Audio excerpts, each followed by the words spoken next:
beberapa saat lah, 3 periodik lah. Saya 3 periode ikut di dalam menjadi anggota di dalam komisi ya, komisi etik pengembangan penelitian dan pengembangan etik kesehatan nasional ya, komisi etik penelitian dan pengembangan kesehatan nasional. Nah, maka dalam konteks itu misalnya banyak bergelut dengan hal-hal yang berkaitan dengan etik-etik itu ya, maka jadi saya juga diajak di dalam divisi BHMP ini untuk menyampaikan materi-materi kepada mahasiswa.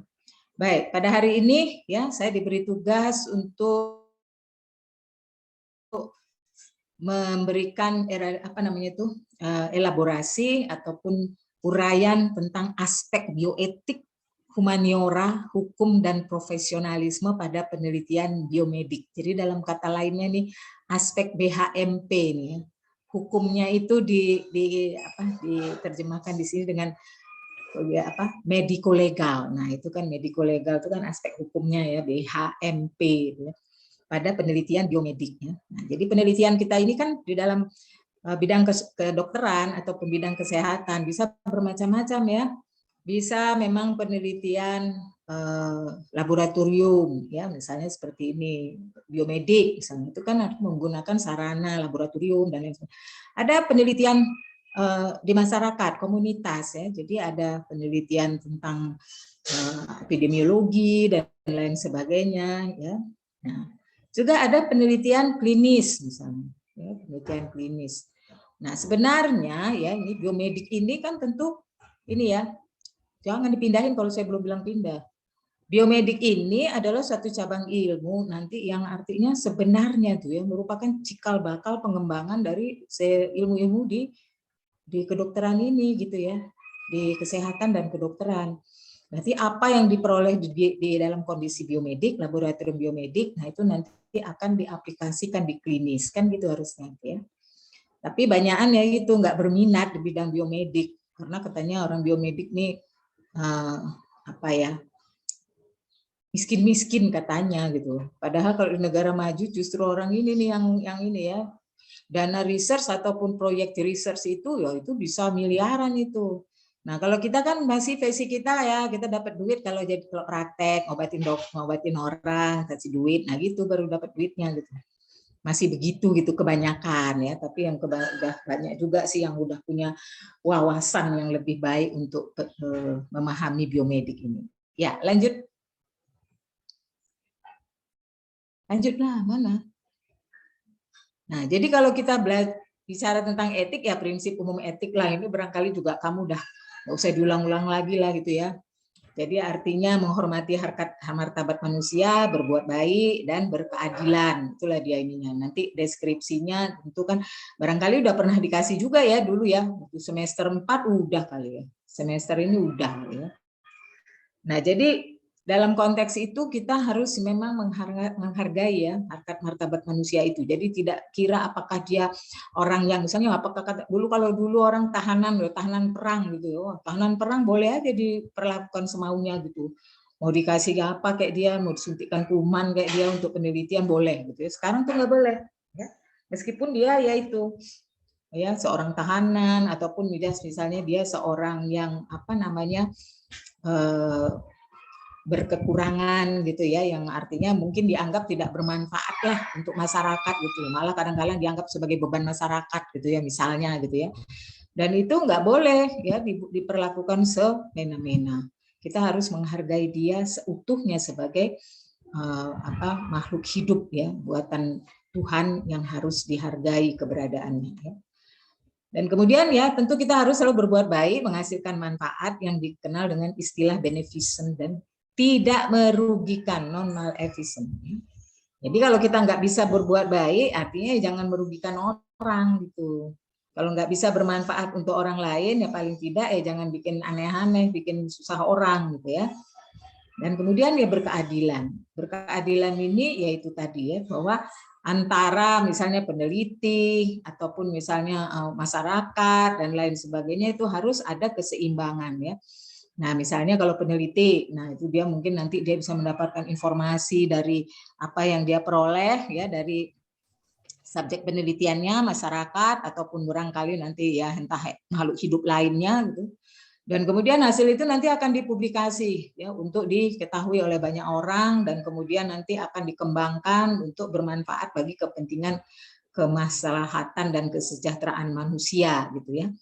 Nah, jadi dalam konteks itu ya mesti adil. Nah, kalau misalnya kita multi center. Nah, multi center kita jangan cuma jadi kuli untuk ngumpulin sampel aja gitu, tapi kita harus dimasukkan misalnya nama kita dimasukkan dalam publikasi ya internasional supaya kita institusi kita juga dikenal orang misalnya secara internasional. Bukan hanya udah dibayar nih terus nama kita nggak dipasang di situ. Padahal kita yang ngumpulkan datanya semua. Itu kadang-kadang juga dulu pernah kejadian tuh ya. Maka tuh saya setel juga. Kita jangan cepat euforia dikasih insentif yang gede karena penelitian dari asing misalnya ya, dari luar sana. Oh, rasanya honornya gede ya gitu. Terus nama kita nggak dipasang penelitian. Ya itu namanya nggak adil. Nah, atau mungkin untuk masyarakatnya misalnya, kau melakukan penelitian di situ, apa manfaat untuk dia misalnya?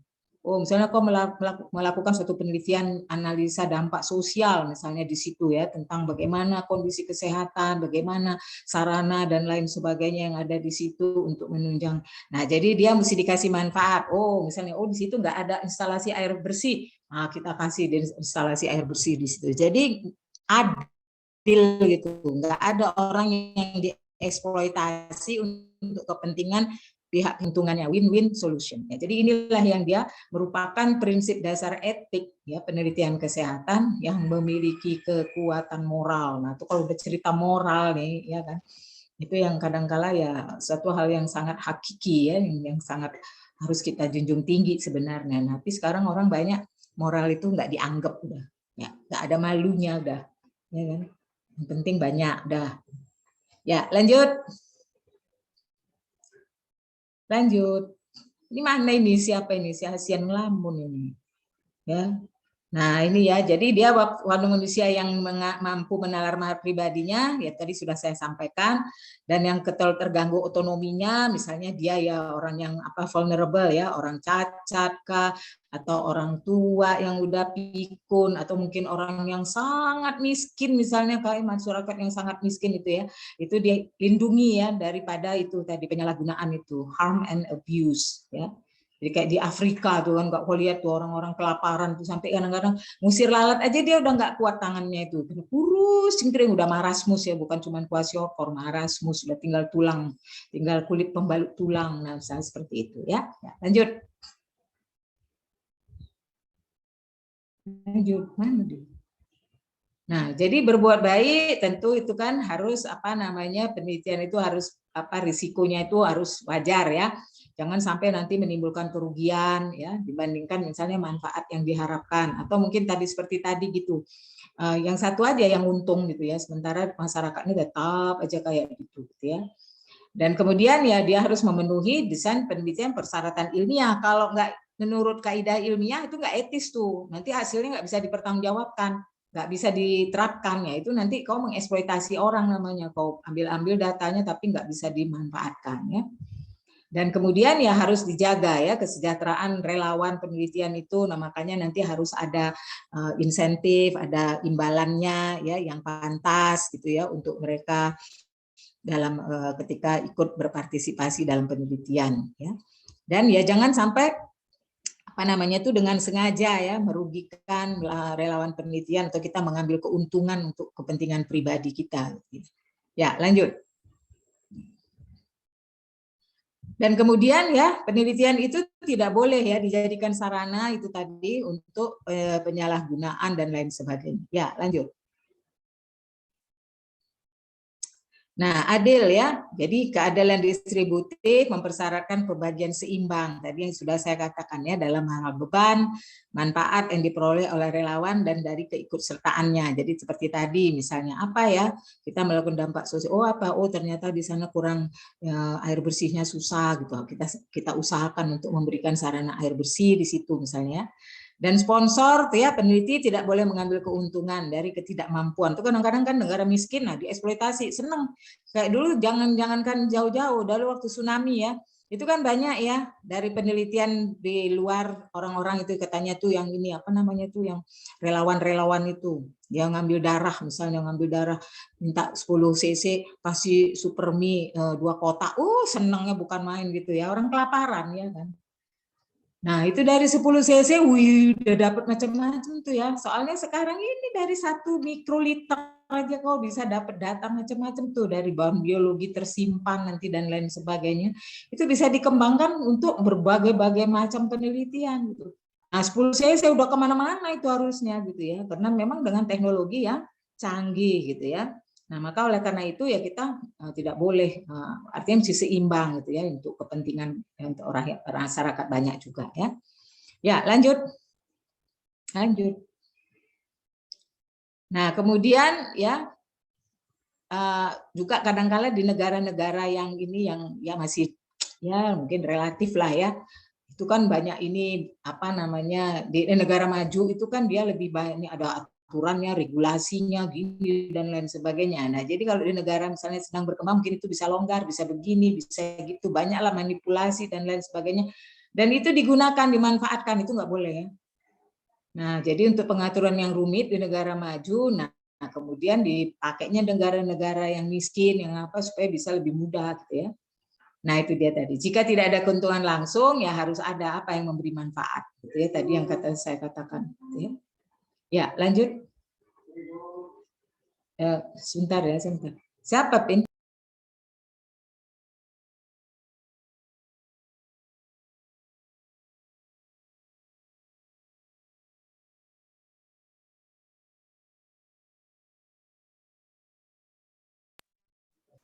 Ya, jadi hakikat penelitian itu sebenarnya apa sih? Adalah mencari pemecahan dari suatu masalah atau mencari jawaban dari teori yang belum pasti ya, atau dugaan sementara yang kita kenal dengan hipotesa. Jadi artinya dengan melihat fenomena dan lain sebagainya, maka timbullah inspirasi. Ini kalau kayak gini mungkinnya gini kali ya, mungkinnya begini kali. Nah itu jadi dibuktikan gitu ya. Itu lewat apa pembuktiannya? Ya tolonglah ya. Susahnya nih ya kalau mak-mak nih. Jadi kita harus apa namanya mencari jawaban ya dari hal-hal yang kita duga itu. Ya, itu maka kita lakukan penelitian. Jadi kalau penelitian itu kan adalah sesuatu yang sifatnya konkret jadinya ya, memang nyata, bukan dihayal-hayalkan lagi gitu. Kita melihat dengan apa nyata. Maka nanti bisa saja gitu yang kita duga itu sementara bermanfaat ternyata enggak tuh. Atau mungkin kita pikir ya sedang-sedang ternyata sangat bermanfaat gitu. Maka udah fakta gitu ya. Ya, lanjut. Nah, jadi seperti kamu tahu bahwa kita kalau membuat satu penelitian ya harus adalah apa sih kenapa kita buat penelitian itu. Nah, bagaimana kira-kira nanti apanya tuh jalannya penelitian itu harusnya begini dan kalau begini ya perumusan masalahnya dan untuk mencari apa gitu ya. Nah, tentu dalam konteks ini manfaat dan manfaatnya itu berupa apa konkret di situ jangan yang mengambang-ngambang gitu ya. Dan metodenya juga jelas sehingga nanti bisa ini ya dikerjakan oleh orang lain gitu. Jadi kalau metodenya jelas tuh siapa saja yang mengerjakannya ya pasti akan mendapatkan hasil yang relatif sama karena metodenya itu jelas gitu ya. Dan kemudian hasilnya ya harus dideskripsi dengan jelas juga dan kemudian kita simpulkan untuk memudahkan orang menarik apa namanya pengertian dari apa guna ataupun dari aktivitas itu. Ya, lanjut. Lanjut. Aduh, kok lama kali sih hasian ini. Ngapain dia? Ini semua tampilan kalian, wajah kalian tuh ditunjukkan ya. Itu peraturan tuh, nggak ada cuma nama-nama aja. Tunjukkan semua itu ininya. Itu peraturan dari fakultas. Kalian ini kuliah kadang-kadang itu lah, nggak ada ininya, responsibilitasnya tuh ya. Kau tuh mau jadi dokter, bukan cuma mau cari merek-merek. Nanti gara-gara salah kau mati orang, gara-gara salah kau cacat orang. Sedang belajar aja bisa salah. Ini mana nih semua nih, mana namanya ini wajahnya nggak ada nih si Andi Gunawan siapa namanya ini ha? Cuma nama aja di situ. Kau mau ngapain sini mau isi absen aja? Mana wajahmu? Tunjukkan semua. Ya. Kemudian apa itu bioetika ya? Bioetika itu adalah pengetahuan tentang etika berbagai hal yang berkaitan dengan kehidupan. Kan bio itu kan kehidupan, ya. Yang menjembatani ilmu pengetahuan tentang hidup, ya. Kemudian dengan bioteknologi, ya, kedokteran ataupun kesehatan dengan itu dengan masalah-masalah tatanan kehidupan lain, ya.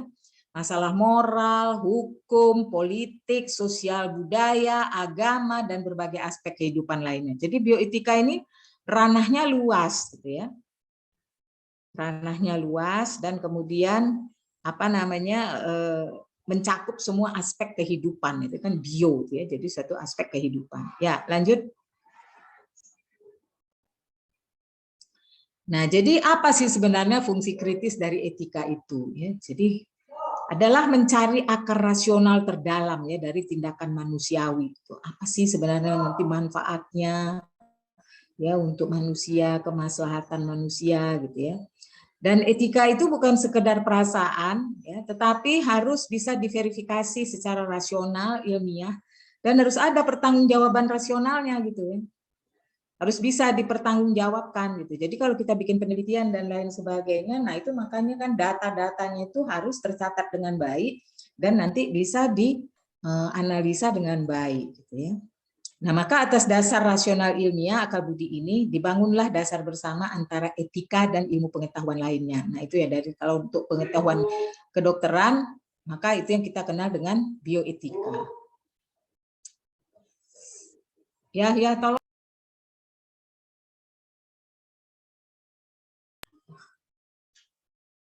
Ya, lanjut.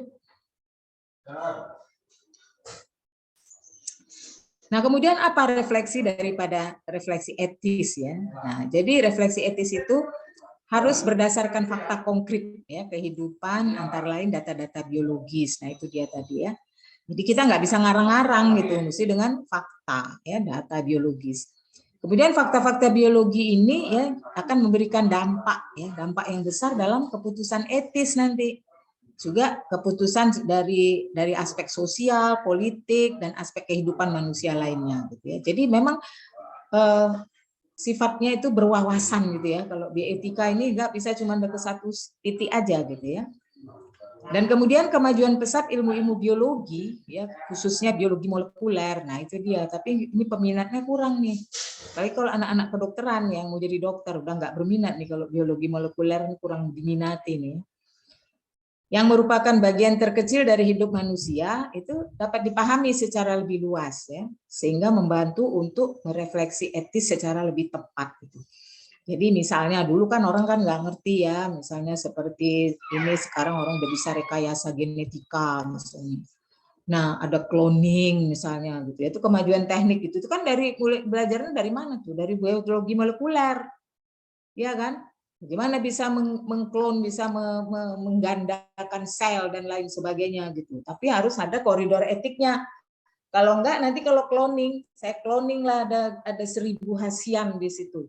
Nah, nanti ya istrinya pun udah nggak kenal yang mana suaminya yang pasti sama semua. Jadi kalau pada manusia tuh cloning tuh nggak etis tuh, ya. Tapi mungkin pada untuk urusan peternakan dan lain sebagainya, nah itu mungkin ada. Tapi nanti juga harus ada juga dikaji lagi dampak-dampak yang lainnya, gitu. Ya, nanti apa ininya dampak negatifnya, gitu. Nanti kita masuk ke situ. Ya, lanjut. Nah, jadi dalam konteks untuk refleksi etis dan lain sebagainya itu ya sering sekali ya terjadi berbagai pelanggaran, ya, untuk yang melanggar martabat manusia, ya. Nah, misalnya apa tuh? Ya dapat berupa pembunuhan manusia yang tak bersalah maupun degradasi terhadap martabat manusia yang hanya dipandang sebagai alat saja. Ini misalnya kayak stem cell, ya. Stem cell itu kan mula-mula gitu kan dari sel embrio diambil. Nah, jadi konsekuensinya kan embrio, jadi kan dibunuh itu. Nah, sekarang gimana tuh mau mengembangkan tuh? Nggak boleh stem cell yang kayak gitu. Nah, stem cell yang bagaimana? Nah, kembangkan lagi, gitu ya. Nah, kemudian perkembangan teknologi dapat mendegradasi martabat manusia yang hanya dijadikan alat. Yaitu dia jadi dia untuk euforia dia mau cari sesuatu, dia nggak peduli lagi mau orang mau dibunuh, apa janin mau dimatikan dan lain sebagainya, nggak jadi masalah, itu nggak boleh. Ya, jadi harus ada ininya aspek pertimbangan etisnya di situ, ya. Nah ini dia, penelitian yang menggunakan sel punca, yaitu pada manusia dihargai hanya sebagai alat terapi dan tidak dipandang sebagai subjek. Nah ini yang nggak boleh sekarang, ini maka sekarang ada pengembangannya tuh ya. Sel puncanya sekarang di ini lagi, di apa namanya, diteliti lebih ini lagi supaya ya jangan menyalahi kaidah etik. Ya lanjut. Memang mungkin manfaatnya di bidang kedokteran ada gitu. Nah jadi kan antara pertimbangan antara manfaat dan mudarat gitu ya. Nah, manfaat dan mudarat, tapi ada suatu kondisi yang paling hakiki, yaitu jangan sampai melanggar hak asasi manusia. Nah, itu dia. Memang untung, misalnya satu untung di sini, tapi kau melanggar hak asasi orang, itu nggak boleh.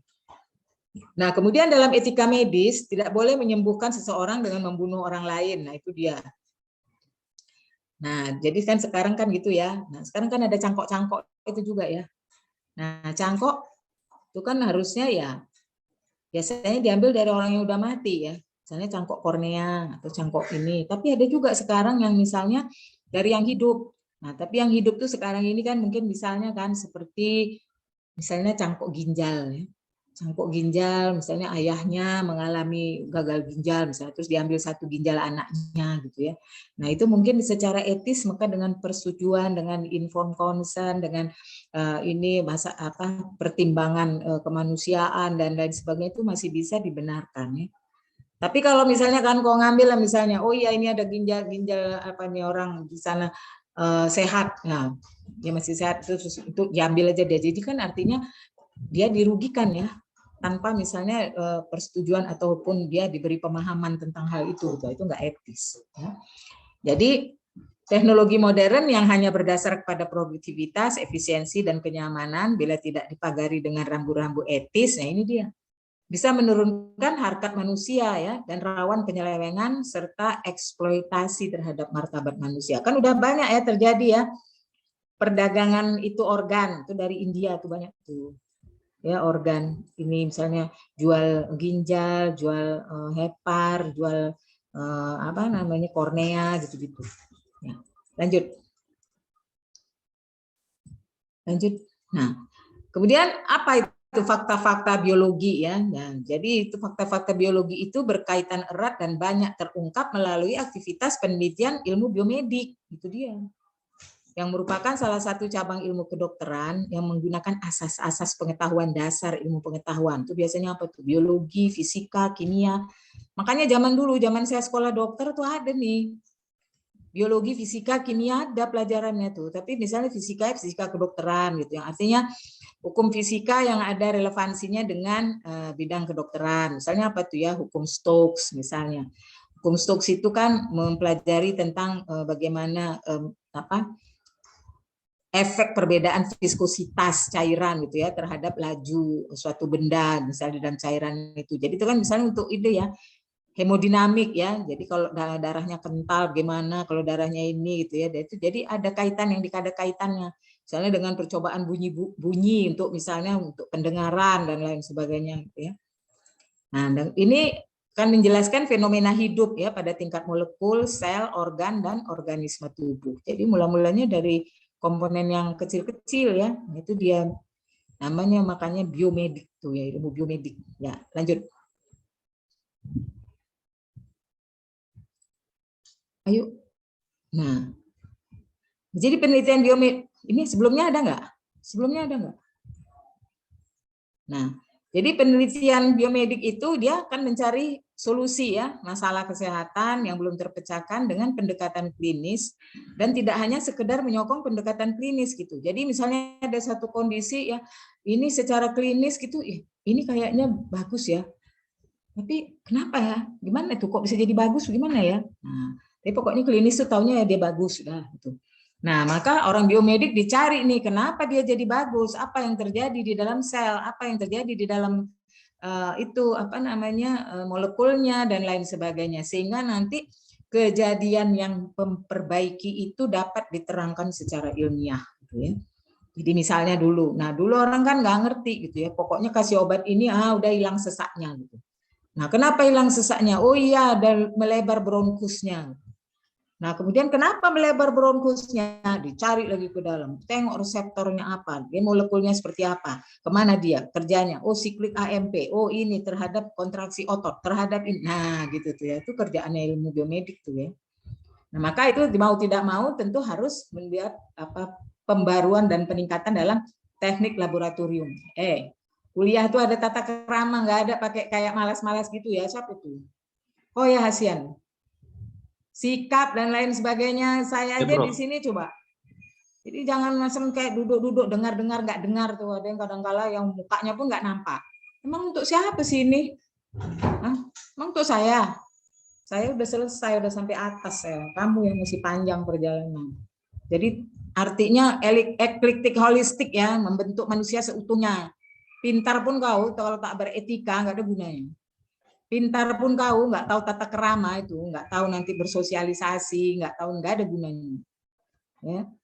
Tapi sedang-sedang, tapi kau bisa bersosialisasi sama orang bagus, kontak personalnya bagus, nah itu mungkin bermanfaat. Itu semuanya dimulai dari mana? Ya ada tata krama lah. Kalau nggak ada tata krama, macam mana mau bisa bagus tuh? Nggak bisa. Ya. Maka ini semua dilakukan penelitian biomedik itu banyak ya melalui teknik laboratorium ya. Nah, maka itu yang diteliti adalah bahan uji biologik yang berasal dari manusia, hewan, dan bahkan mungkin dari lingkungan. Ya, kita tahu oh bahwa ini komponen itu kan ada tuh kan. Oh ya, air dari sini tuh bisa mengandung mineral anu yang cocok, yang artinya bagus untuk penyakit apa gitu. Nah, itu ya kita nggak tahu tuh. Ya kan, jadi misalnya seperti misalnya air zam-zam tuh ya, air zam-zam ya, kita percaya bahwa dia bisa menyembuhkan ini apa komponennya tuh, kandungannya apa tuh diteliti tuh di situ. Kalau dulu orang cuman pokoknya ya inilah aja percaya aja gitu ya, taklid ya. Oh ya ini air ini dari tanah suci dia bisa menyebabkan penyakit, nah udah yakin aja lah kau gitu. Kalau sekarang nggak sekedar itu ya, dia memang diteliti. Oh ininya ternyata mengandung mineral ini, mengandung, jadi orang berpengetahuan tuh ya. Menggunakannya didasari juga dilandasi dengan ilmu pengetahuan. Ya, lanjut. Ayo, lanjut. Nah, jadi apa saja tuh penelitian biomedik? Jadi ada farmaseutik, alat-alat kedokteran, radiasi, imaging, bahan-bahan biologi atau bahan-bahan tersimpan. Itu kadang-kadang kan gitu ya. Orang dioperasi nih, ini ada ibu-ibu nih mengalami tumor ovarium misalnya, ya kan? Di situ ada tumor ovarium. Nah, diambil, diangkat, lakukan ovarektomi misalnya, diangkat. Nah, kemudian ya minta izin sama dia, boleh nggak ini disimpan untuk dibikin bahan pelajaran untuk ini. Nah, kalau dia setuju, nah kemudian disimpanlah oleh ini ya, oleh institusi kita gitu untuk media pembelajaran. Nah, maka nanti dari situ bisa diambil untuk tujuan apa? Oh, yang satu mau untuk melihat bagaimana apa susunan ataupun kondisi histologis daripada ini tumor ovarium itu misalnya. Nah, terus yang satu ngambil lagi satu. Oh, apa itu misalnya zat ini berapa kadar yang ini pada tumor ovarium, kadar kondisi zat tertentu misalnya itu. Jadi bisa segala macam, bisa banyak penelitian bisa di ini. Itu yang kita kenal nanti bahan biologik tersimpan tuh BBT. Jadi orangnya entah dari mana-mana gitu, tapi organnya atau ininya masih disimpan, itu yang digunakan untuk meneliti, diteliti ya. Ya, lanjut. Lanjut. Jadi penelitian biomedik itu sangat erat kaitannya dengan perkembangan bioteknologi. Ya iya, ya. Sekarang orang dengan ini bisa, dulu orang kalau ini tahu diabetes cuman kalau peningkatan kadar gula darah dah, yang lain nggak tahu. Sekarang ada ABA1C lah, inilah yang menjadi indikator lebih sensitif, yang lebih ini bisa nanti meramalkan mortalitas, meramalkan morbiditas, nah segala macam. Jadi makin lama makin kembang, makin lama makin kembang gitu. Dulu cuman orang taunya kayak gitu kan. Nah, dulu di biokimia cuman oh pakai larutan Velling udah. Oh ya kalau biru jadi gini, kalau ini jadi gini. Udah sekedar gitu aja gitu. Nah, sekarang kan makin bioteknologi, teknologinya makin maju, makin canggih. Bisa diteliti sampai detail-detail zat-zat yang lain dan terus dikembangkan untuk mencari indikator yang paling sensitif misalnya. Nah, kemudian ya ini merupakan tantangan ya bagi bidang bioteknologi, biomedik, juga klinis dan bidang kesehatan secara keseluruhan. Ya, nah itu dia. Jadi memang ya awalnya memang mesti meneliti, maka sekarang evidence based medicine. Semua berlandaskan bukti. Bukti dari mana? Dari hasil penelitian lah yang konkret, nggak bisa kayaknya macam-macam, nggak bisa lagi tuh ya. Atau pendapat pakar itu yang rasa-rasanya nggak bisa lagi, mesti dibuktikan. Tapi bukan berarti pendapat para pakar nggak bermanfaat, itu merupakan suatu inspirasi ya untuk melakukan satu penelitian. Jadi mulai terbangunlah hipotesis dari kayaknya itu terbangun hipotesis.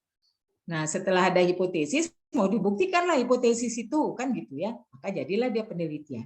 Ya lanjut. Nah inilah dia bioteknologi ya, ada aspek positif, ada aspek negatifnya. Jadi kau jangan euforia, oh ya maju ini bagus nih. Nah yang positif menyelesaikan persoalan ya dalam memenuhi kebutuhan kehidupan masyarakat misalnya ya. Nah, tapi juga ada bahayanya tuh terhadap keselamatan manusia, kelestarian lingkungan, kerukunan masyarakat, keselamatan bangsa dan kerugian negara. Oh, bukan memang nggak akan tanggung-tanggung. Dulu saya ingat kali tuh waktu zaman saya baru taman SD atau mau masuk SMP, wow itu meledak penggunaan ini ya apa deterjen, wow membersihkan paling bersih paling gini. Dulu orang kan pakai sabun cuci aja kan, sabun cuci cat tangan gitu, udah bersih lah itu gitu kan. Tentu adalah deterjen, oh senang semua orang pakai, semua senang pakai deterjen. Beberapa tahun kemudian baru bingung, limbah deterjen ternyata merusak lingkungan, mati semua ikan, mati ini, mati apa namanya renik-renik itu semua yang membuat apa namanya sintesa biologis dan lain sebagainya. Nah, dulu kita senang, oh iya, pakai apa bungkus plastik tuh higienis, bersih. Jadi apa namanya sesuai dengan ini kesehatan dan lain sebagainya. Kemudian sekarang udah jadi masalah, kantong plastik jadi masalah, ya kan? Nah, kenapa? Nggak bisa dihancurkan, bertahun-tahun dia di situ jadi limbah itu nggak bisa hancur. Makanya jadi sumbatlah semua yang orang-orang kita masyarakat nggak peduli, buang sampah seenaknya, masuk ke dalam paret, habis itu tersumbat, banjir, dan lain sebagainya. Iya kan? Nggak ngerti gimana menyelamatkan lingkungan dan lain sebagainya. Nah, ini bioteknologi ini kadang-kadang ya bermanfaat, tapi juga banyak ininya juga menjadi dampak sosial juga nanti. Ya dampak sosial coba aja kalau jadi kebanjiran jadi apa semua ya membuat orang jadi jatuh miskin dan membuat orang jadi apa namanya gangguan ini kejiwaan ya kan stres ya kan coba lah kalau rumah kau banjir enggak stres itu makanya banyak orang yang aneh-aneh jadinya kan sekarang kan banyak orang aneh-aneh ya kan coba aja lah udah nggak kerja ya kan pandemi di PHK semuanya sementara mau makan mau ini nggak ada kerja. Nah, jadi bukan semua yang bagus bioteknologi yang maju itu memberikan dampak yang positif ya sampai merambat-rambat kepada politik nanti makanya tuh tadi kan saya ada singgung misalnya kayak perang kuman. Nah, itu coba kemajuan teknologi tapi nanti bisa dibikin untuk ya kayak Einstein ya kan dia sampai sekarang dia kan benar penyesalan mengapa lah itu digunakan untuk jadi bom atom itu padahal maksudnya bukan itu gitu ya kan menggunakan teori relativitas itu bukan untuk membunuh manusia gitu nah itu lebih penyalahgunaan bioteknologi itu potensi bahaya ya lanjut udah jam berapa ini selama Nah, kemudian jadi ada tantangan ya dalam bidang bioteknologi ya. Jadi kemajuan bioteknologi berbasis biologi molekuler ya, kemudian teknologi rekayasa genetik, transgenik eksperimen, cloning, stem cell eksperimen. Nah, itu kan menyentuh martabat dan harkat hidup manusia ataupun organisme ya, khususnya manusia. Nah, itu tadi saya udah singgung ya, cloning. Oh, di satu sisi hebat ya. Kalau dulu orang mau ternak lembu beranaknya satu tahun satu kan kalau dia bunting kan nggak bisa sampai 6 kan kalau lembu kan paling satu ya kan nah jadi nanti kalau beranak paling satu nah sekarang bisa dalam satu misalnya 6 bulan dihasilkan beribu-ribu lembu gitu nah dengan cloning misalnya ya itulah dia teknologi tapi apakah tak ada dampak negatif nah, nanti kita kaji lagi tuh pasti ya kan. Nah, itu juga tadi udah saya singgung ya. Ya, lanjut. Nah, kemudian tantangan lainnya adalah perumusan kebijakan arah pengembangan dan penerapan ilmu pengetahuan dan teknologi. Ini terancam kehilangan kebijakan etika ilmu pengetahuan dan etika penelitian. Jadi orang kadang-kadang untuk mencari keuntungan ya kan untuk alasan bisnis misalnya ya. Nah, itu udah nggak ada. Main ini aja gitu. Dulu kan pernah gitu ya, jadi macam sawit itu dipacu gitu ya ininya, belum lagi udah diambilin, rusak ternyata ya. Sawitnya jadi rusak karena belum masanya dia dipanen, dia sudah dipanen karena ini manusia serakah ya. Atau mungkin nanti dibuka hutan lebar-lebar itu supaya mau bikin perkebunan biar nanti bisa hasilnya menghasilkan untung, menghasilkan apa? Banjir, nggak kau tengok sekarang tuh coba. Kau lihatlah televisi tuh. Di mana-mana banjir. Kenapa tuh? Habis semua, udah kayak erosi, udah ini meluncur aja semua, nggak ada lagi penahannya. Pohon semua habis ditebangin. Ya nggak heran lah, longsor dan lain sebagainya. Kemarin tuh saya, aduh, itu di mana ya? Di Padang Sidempuan atau gedung sekolah tuh. Aduh, udah ada ini pinggir ini tanah longsor. Sekarang lagi rubuh lah itu sekolahnya ikut longsor tuh. Aduh, kalau ada anak-anak di dalamnya itu kan mati lah itu. Iya kan? Ya itulah dia. Kenapa itu bisa gitu? Karena ya udah nggak ada yang menahan lagi, pohon-pohon yang sebagai akar-akarnya yang menahan laju air dan lain sebagainya. Coba nggak usah salah-salah, nggak usah jauh-jauh. Oh tengok itu sekarang di Multatuli itu, ini daerah Multatuli itu kan sekarang jadi toko-toko itu kan. Itu dulu di belakang rumah sakit Marta Friska, makanya kau jalan lah kau, biar tahu kau di mana tempat kau tinggal itu. Itu dulu sungai, tau nggak? Sungai Deli itu belok dia gitu. Nah, dibendung orang itu di situ.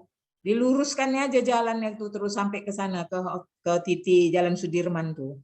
Dulu dia belok ke jalan apa ini dekat Jalan Samanhudi dekat ke apa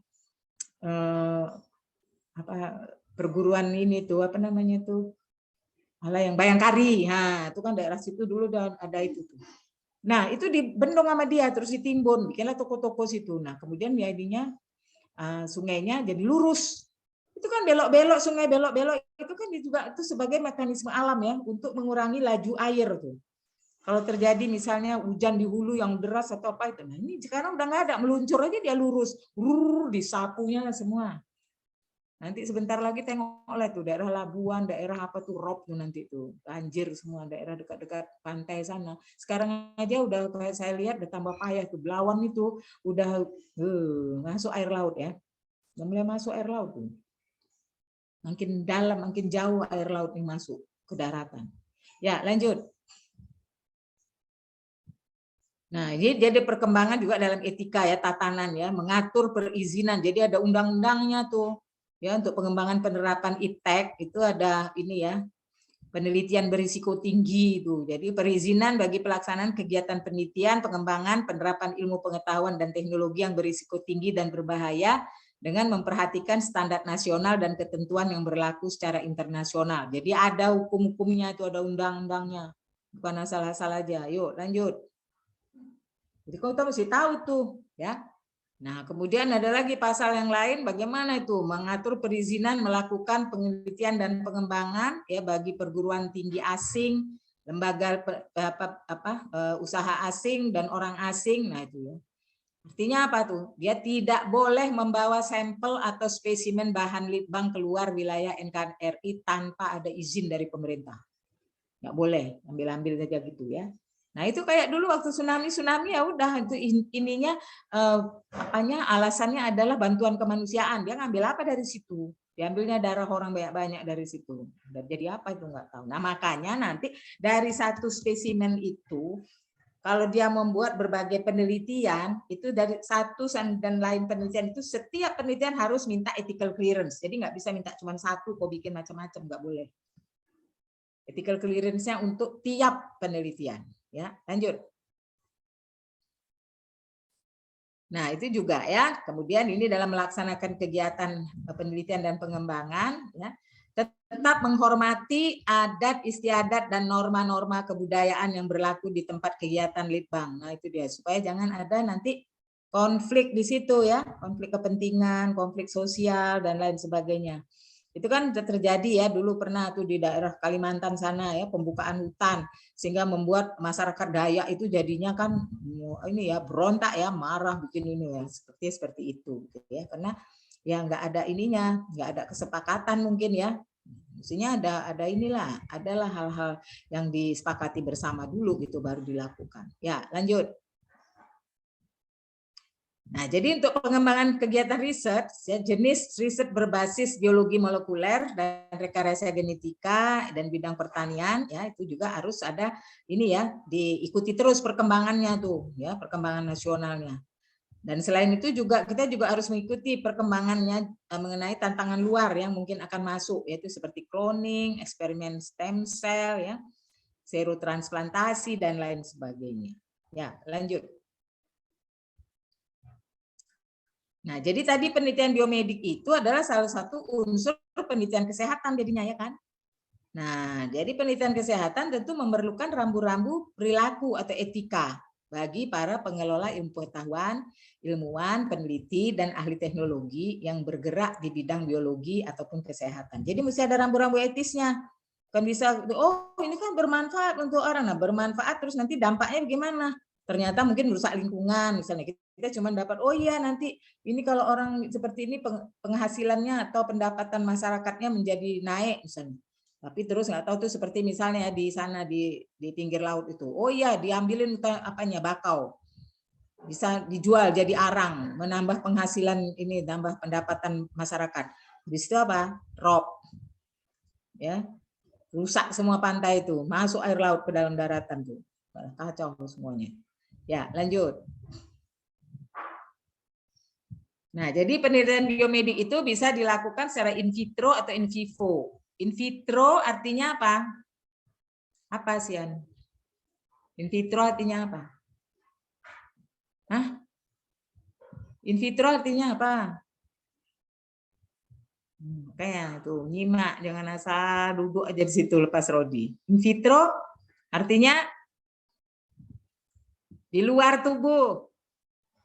In vivo di dalam tubuh. Masa gitu-gitu aja nggak tahu udah semester 6 kedokteran, bikin malu aja nih. Ya, ini bukan si Asian aja, nih saya tahu ya banyak yang lain juga nggak tahu tuh, kerjanya cuma ngisi absen aja. Ya kan? Nah, inilah dia. Itu kan pengetahuan umum tuh haruslah ya kan. Dokter tuh harus berwawasan banyak pengetahuan umumnya tuh mestinya. Nah, jadi di sini bisa menggunakan hewan percobaan manusia ya sebagai relawan atau objek penelitian. Nah, maka ini dia harus dijamin kesejahteraan ya dan penanganan secara manusiawi ya dan menghormati dan melindungi kehidupan, kesehatan, keleluasaan pribadi, martabat kalau dia relawan manusia. Tapi kalau dia hewan, ya itu mesti kau jaga, kandangnya mesti bagus, ininya cocok, habitatnya seperti apa, kau sesuai dengan habitatnya, bagaimana sifat-sifatnya. Itu jangan misalnya monyet, oh kau taruh di kandang bagus, satu ekor satu kandang, stres dia. Kenapa? Karena dia itu adalah hewan komunal, dia mesti berkelompok-kelompok, mesti berkawan-kawan tuh nanti cari-cari kutu dia situ, bergelut-gelut dia di situ, gitu kan? Coba kau lihat ininya kelakuannya. Dan itu harus dipelajari. Makanya itu ada di IPB itu spesial bukan cuma untuk hewan-hewan potong. Itu ada spesial untuk hewan untuk penelitian tuh. Nah, kita dulu punya pakarnya tuh, aduh memang sangat sayang lah. Ya, tapi Tuhan berkehendak lain. Itu pakarnya tuh dulu Prof. Dondin, udah meninggal dia kena COVID. Itu menurut saya dulu belum ada duanya tuh rasanya di Indonesia ini. Dia itu kawan saya dulu di KEPPKN itu ya. Nah, dia untuk itu etika untuk bagaimana tuh menggunakan hewan coba tuh segala macam dia dari aspek dan itu nggak sama hewan coba itu bukannya sama semuanya gitu kondisinya kan beda ya lanjut ayo lanjut. Nah, jadi penelitian biomedik ya menggunakan hewan coba dan manusia dan unsur alami lainnya sebagai objek ataupun ataupun dia sebagai relawan ya tentu memerlukan ethical clearance. Nah, ethical clearance ini keluar dari mana? Dari Komisi Etik Penelitian Kesehatan, KEPK, yang lokal ya. Jadi nggak bisa, misalnya, oh ini penelitian multicenter, udah keluar yang dari Amerika sana, udah cukup itu. Enggak, kalau mau dibuat di Indonesia atau dibuat di Medan, mesti keluarnya dari Medan. Ethical clearance-nya, mesti ada lagi ethical clearance dari Medan. Ya, lanjut. Nah, jadi apa itu Komisi Etik Penelitian Kesehatan pada institusi yang bersifat lokal? Kita ini punya ya, di kedokteran kita punya. Nah, itu adalah komisi independen ya. Cuman dia disahkan oleh kepala institusi setempat. Jadi artinya komisi independen, dia di situ keputusannya nggak boleh dipengaruhi oleh dekan, oleh ini wakil dekan dan lain sebagainya. Ya, dan di situ orang-orang yang mempunyai jabatan struktural nggak boleh jadi anggota dia. Jadi anggota komisi etik tuh Kalau orang misalnya jadi wakil dekan atau dekan, dia nggak boleh jadi anggota komisi etik, nggak boleh. Ya, jadi dia harus orang yang free, yang jadi nggak ada jabatan struktural, tidak ada ini, dan pengambilan keputusan dan lain sebagainya juga tidak ya ditentukan oleh pimpinan institusi. Jadi institusi itu, kepala institusi hanya mengesahkan keberadaan komisi etik itu di institusinya, ya, tapi tidak ikut campur di dalam pengambilan keputusan. Paham ya? Jadi dia maka disebut komisi independen. Ya, lanjut. Ini yang lokal. Nah, ada yang nasional. Nah, ini yang tadi yang saya katakan bahwa saya sebagai pernah jadi anggotanya ya. 3 periodik lah saya pernah di situ. Sekarang saya lengser lah, supaya yang muda-muda bisa gantian ya, mendapat pemaparan juga. Nah, ini di sini itu dia adalah bukan berarti kalau di sini di lokal nggak bisa teruskan, tidak. Tapi dia hanya sebagai badan yang akan menilai dan menasehati itu, ini pantas atau tidak pantas dilakukan, dan memberikan petunjuk-petunjuk kepada komisi etik lokal untuk mengambil satu ini kebijakan yang artinya yang tidak menyalahi seperti itu ya. Jadi dia merupakan suatu lembaga non struktural tuh pada Badan Penelitian dan Pengembangan Kesehatan Departemen Kesehatan RI. Jadi ini juga orang-orangnya ya diharapkan ya gitu ya, bebas daripada, jadi non struktural. Nah, ini dia dibentuk dengan SK Menkes ya, dan kemudian juga anggotanya pakai SK Menkes. Ya, lanjut. Dan orang-orang yang duduk di situ keanggotaannya terdiri dari macam-macam ini. Orang dari berbagai disiplin ya, bisa peneliti, dokter gigi, sarjana farmasi. Jadi bukan bidang kedokteran aja, bukan bidang kesehatan aja, sarjana hukum, sosiologi, filsafat, agamawan, ahli lainnya dan segala macam ya.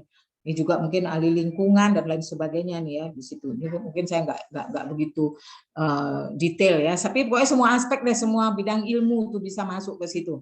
Ya disesuaikan dengan kepentingan atau keperluannya. Nah, dan dia nggak boleh banyak-banyak tuh. Sekarang waktu itu maksimal 25 orang. Saya nggak tahu peraturan yang baru sekarang ini apa ditambah atau bagaimana. Jadi gimana kalau misalnya ada hal lain yang orangnya nggak ada ahlinya di situ gitu misalnya. Ya, kita akan mengundang pakar untuk bidang yang diperlukan itu dan meminta pendapatnya di situ ya, untuk mengambil keputusan dan lain sebagainya dari pakar yang bersangkutan. Kalau misalnya kita tidak mempunyai pakar di bidang itu dalam komisi etik itu gitu ya. Ya, lanjut. Nah, ini nanti kita akan lakukan ini pada jam berapa sekarang Asian? Saya jam nggak nampak. Jam 11:52, Prof. Hah? 11:52? Iya, Prof. Oh iya benar. Mau jam 12 ya? Iya. Oke lah. Nah, jadi nanti ini kita akan akan lanjutkan ya di ini, tapi nggak apa-apa lah, ini dua slide lagi ya. Kan masih ada waktu kan? Ya, ini slide yang keberapa nih? Slide keberapa ini? Slide ke-35 ya? Kurang tahu, Prof. Nah, oke lah, ini kita masukkan ya. Komponen pelaksanaan etik penelitian biomedik ya. Jadi apa saja yang kita perlukan di dalam penelitian biomedik itu? Pertama, penelitinya harus mempunyai kompetensi. Nah, itu untuk melaksanakan penelitian kesehatan. Jadi apakah itu perorangan atau kelompok. Jadi itu memang harus dianggotai oleh orang-orang yang punya kemahiran ataupun ahli dalam bidang keilmuan tertentu itu ya, berkaitan dengan penelitian itu. Dan kemudian proposal penelitian terus dilengkapi dengan lampiran dan dokumen pendukung ya, yang berupa formulir pencatatan rinci tentang semua aspek yang dilakukan pada penelitian dan catatan kejadian yang tak diinginkan. Nah, itu kejadian yang tak diinginkan itu mesti dicatat. Itu penting sekali gitu. Jangan nanti ini kan nanti merugikan aja nih, ditiadakan aja, nggak boleh. Ya, oke, lanjut. Nah, kemudian dalam itu komponennya salah satunya ya, rincian biaya pelaksanaan harus jelas. Sebab penelitian yang rincian biayanya nggak jelas tuh nanti kita nggak bisa memperkirakan ini kira-kira logis apa enggak ya, rasional apa enggak ini rincian biayanya gitu. Sebab nanti tiba-tiba bengkak biayanya, bisa cuma segini aja biayanya begini, itu udah nggak etis ya. Jadi mengambil keuntungan itu dalam itu nggak boleh tuh ya. Dan kemudian harus ada kejelasan tentang kesepakatan tuh, antara peneliti dengan sponsor, ya, penyandang dana tentang pendanaan dan kepemilikan hasil penelitian tuh, dan hak penulisan artikel atau publikasi. Jadi jangan kita cuma jadi pekerjanya aja gitu, tukang pengambil data. Jadi kita harus dari awal tuh sudah melakukan perjanjian-perjanjian. Ya, nanti yang punya kepemilikan data siapa? Nah, kemudian bentuk publikasi bagaimana? Nama kita mesti dimasukkan misalnya gitu ya. Ya, lanjut.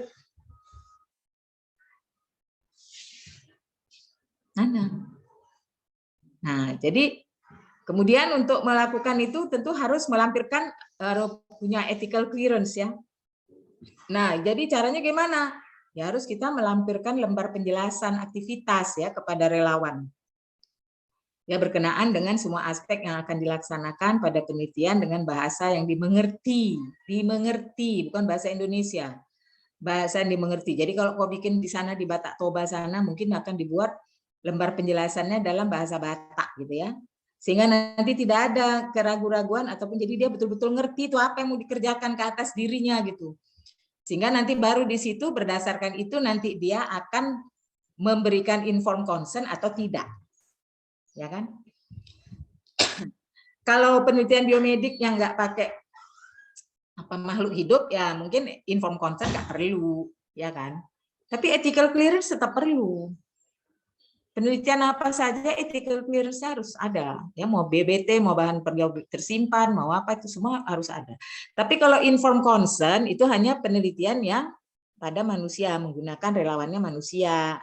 Kalau pada hewan gimana mau minta informed consent, kau minta persetujuan sama hewan gimana, kan nggak mungkin. Atau mungkin kalau pada bahan biologi tersimpan, nah itu informed consent-nya mungkin dari institusi penyimpan gitu-gitu ya. Nah jadi ya supaya kau tahu. Nah kemudian maka lembar penjelasan itu harus jelas. Dari situlah nanti komisi etik akan menyatakan bisa dikeluarkan nggak ya ethical clearance-nya gitu. Kelayakan etik tuh ya. Jadi persetujuan, approval, ethical approval tuh, ethical clearance sama tuh ya. Untuk persetujuan untuk melaksanakan suatu penelitian. Ya, lanjut. Nah, ini juga ya tadi udah saya singgung ya, memperoleh informed consent. Informed consent dapatnya apa? Ya setelah mendapat penjelasan yang jelas. Nah, jadi nanti kalau dia manusia tuh ya, dan dia ada di situ kalau informed consent tuh harus tuh kan setelah membaca dan memahami gitu, mesti memahami. Kalau nggak memahami nggak boleh ya, membaca dan memahami prosedur pelaksanaan penelitian dengan judul ini, maka saya dengan sukarela menyatakan sebagai itu bersedia sebagai subjek penelitian misalnya ya kan. Nah, terus harus ada di bawah itu pernyataan. Bila sesewaktu saya ingin mengundurkan diri, maka kepada saya tidak akan dikenakan sanksi apapun. Masih ada itu. Jadi nggak ada dipaksa-paksa di situ. Kapan aja dia mau keluar, itu kita nggak boleh larang. Nah makanya itulah kadangnya kenapa kok komunikasi efektif itu menjadi salah satu 7 area kompetensi yang penting. Nah itu dia. Bukan saja dalam pelayanan kepada pasien, tapi juga misalnya dalam melaksanakan penelitian. Bagaimana kamu melakukan pendekatan personal supaya dia artinya dia setuju ikut dalam penelitian kita, misalnya gitu ya kan? Dia merasa dihargai, dia merasa bermanfaat di situ, nah gitu. Bagaimana tuh ininya pendekatan personal? Kalau orang nggak pandai cakap, kalau orang nggak pandai ini, ya udah gagal-gagal aja lah itu. Ya. Nah, kemudian juga harus memperhatikan hak-hak relawan penelitian ya, hak-haknya itu. Ya, lanjut. Nah, jadi persetujuan penjelasan itu atau informed consent itu merupakan pilihan sukarela seseorang untuk berpartisipasi dalam penelitian setelah mendapat penjelasan dan telah memahami. Nah, itu dia. Memahami seluruh aspek, bukan hanya satu-satu, seluruh aspek penelitian yang relevan terhadap keputusannya untuk berpartisipasi. Dan ini juga merupakan satu proses edukasi yang berlangsung antara peneliti dan calon subjek penelitian dan bukan formalitas belaka. Jadi nggak ada bilang, Bu ini tanda tangan Bu ya, ini kalau nanti Ibu nggak mau tanda tangan, Ibu nggak usah berobat sini lagi misalnya. Nggak boleh tuh. Ya. Oke, lanjut. Lanjut. Nah, jam berapa, Asian? Udah lewat. Jam 11.59, Prof. Persyaratan umum memperoleh PSP ya, ini tuh diperoleh dari calon subjek ya. Jadi individual tuh. Tapi ada juga ya tentu kan dengan bahasa yang dimengerti ya oleh subjek. Peneliti tidak boleh melaksanakan penelitian pada subjek sebelum mendapat persetujuan itu tadi, sebelum ada informed consent. Nggak boleh dia ngambil data sebelum ada informed consent. Nah, tapi ada juga penelitian ini yang sifatnya kolektif. Kalau misalnya kayak penelitian ini epidemiologi gitu ya, kumpulin orang sekampung tuh, terus kasih penjelasan situ. Udah ngerti, udah. Nah, siapa yang setuju? Nah, ngumpul siapa yang setuju. Nah, nanti dicatat lah yang siapa itu. Itu aja nanti kau jadikan subjek. Nah, untuk memberikan informed consent-nya, nggak perlu setiap-tiap orang. Ini nanti orang yang setuju ini diwakili oleh misalnya entah kepala desa, entah camatnya, entah apanya gitu. Jadi nggak perlu tiap orang. Tapi kalau yang dilakukan misalnya tindakan ataupun intervensi ke atas dirinya, yaitu harus individual. Ya, paham ya? Harus tiap orang diminta. Oke lah ya, sampai sini dulu. Nanti kita akan sambung ya. Nanti ingat ya sampai mana ya, Asian ininya. Dan tolong ambil ini ya screenshotnya. Ambil screenshot. Sudah, Prof. Ya, jadi itu ada peraturan ya bahwa kamu tuh harus menampilkan wajah kau di situ, bukan hanya asal ini taruh nama kau aja di situ. Ya entah kemana kau pergi saya nggak tahu, ya kan. Ya, kau bukan anak-anak lagi lah. Ini memang untuk kepentingan siapa sih gitu kan? Memang untuk kepentingan saya kan enggak. Ya, jadi mestinya ya memang lakukanlah ini dengan dedikasi tinggi ya, dengan rasa tanggung jawab tinggi. Ya baik ya, ambil yang bermanfaat dan buang yang jelek ya, ambil yang bagus. Nah kemudian tolong kirim nanti link absensi ya. Ya, Prof. Link absensi untuk pengajar, bukan untuk kau, yang untuk Ya, Prof. saya. Ya, oke. Baik. Assalamualaikum.